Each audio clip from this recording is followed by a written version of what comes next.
Well, look at the big brain on bubble butt. Kim Kardashian waltzed into the president's office with a plea for a pardon and walked out with a commutation for Alice Johnson, a nonviolent drug offender whose life sentence embodies the need for prison reform. Resistors will say the president is only handing out cherry-picked pardons as a signal to his friendly flies caught in Mueller's web that help is near. But lefty Trump haters have to keister the kilo of bitter truth that despite how much they may hate the president, this worthy cause, championed by Jared Kushner, may move the reform conversation productively further than past administrations. For 45's foes, these reprieves may not be all good, but they're not all bad neither. We are in the midst of a postmodern presidency. To some people, the president is a political messiah. To others, he's the devil. But the truth is, he's an odd man who does nothing like it's been done before, and he'll do a lot more to be loved and loathed before his first term is up. If what stems from this conversation is a serious examination of why we're putting nonviolent people in lifelong cages, and there are bills that reflect necessary changes, well, that is a lot more productive than distracting discussions about the anthem or canceled White House visits or my flagpole is bigger than yours.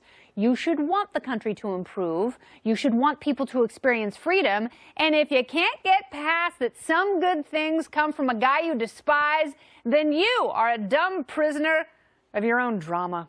And that's the memo. Oh, hey, look at this. Ooh.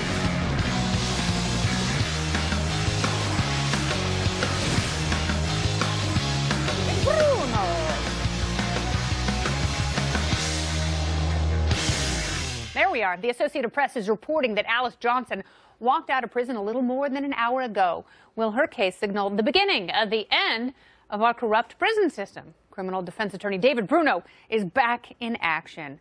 I think her commutation is a wonderful, refreshing piece of news. What do you think? Well, I agree, and you know what? It's 100%. You're a defense attorney. You want your people. Of course. President Trump, I have some clients that need pardon as well. Let's go. But hashtag NJ lawyer. The fact is, he has the authority. There are only two limitations under the pardon power. Has to be a federal crime, and it can't be impeachment. Okay, and this is relevant to whether or not he could pardon himself as well. If the drafters of the Constitution said that the president can't pardon himself, they would have included it. In fact, in that one sentence right there, they have an exclusion. It's for impeachment. That's the way to get a president out of office. It is not to charge him, and it can't be that's the way to do it. All right, so let's talk about Alice Johnson a little bit. There are a lot of conservatives who say she's a horrible person and she deserves to spend her life in prison. How much does this pardon change the discussion that we're having about criminal justice reform and prison reform? Well, 63 years old. She spent 21 years in jail on a life sentence. And it's not like she was a lifelong drug dealer with a bunch of priors and a violent past. First offense, right? Yeah. First offense. That federal law on possession and drug offenses, when there's a conspiracy, they add the aggregate of the amount, and it could raise those guidelines sky high. This was a life sentence, and first-time offender, like you said. It was nonviolent, and that all went into the decision making. Yes, and you know, the judge who sentenced her obviously knew all of those issues. Was that judge obligated to put her away for life? Is that how bad our laws are? Well, not necessarily. There's discretion, even in the federal system. We now have guidelines. So if someone's convicted of a crime, it falls within a certain range. The judge has to hear testimony, consider the character of the defendant, the crime, and all that.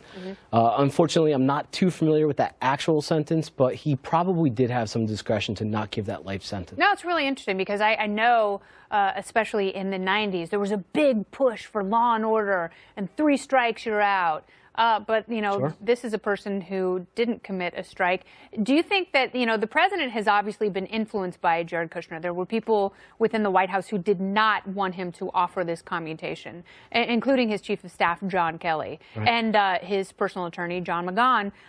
But it seems as though we're certainly heading in a different direction. What do you see this signaling to the Department of Justice, which seems very much opposed to softening criminal justice? It's a good point. This is actually a little inconsistent with AG Sessions' directive, and that is that federal prosecutors should charge the highest level crimes and prosecute the highest level crimes, right? That doesn't necessarily make sense when we're talking about nonviolent people without criminal histories. So I hope they could reevaluate that. I have federal defendants that I'm defending right now that are dealing with that directive, and certainly in this conversation, let's take a look at that directive. Do you feel that it's unfair for someone like Alice Johnson to get all this publicity when there are other people who have been just as unfairly imprisoned for life? Is it unfair? I mean, yes, like you said, there are plenty of other people that deserve this. There is a process for clemency. There's the website, there's an application. Not everyone may have Kim Kardashian behind them. That's unfortunate. Yeah. But it starts the discussion. Like you said, hopefully this is a step in the right direction. Kennedy. All right, David Bruno, so nice to see you again. Always a pleasure. Always interesting. The law is a fickle mistress.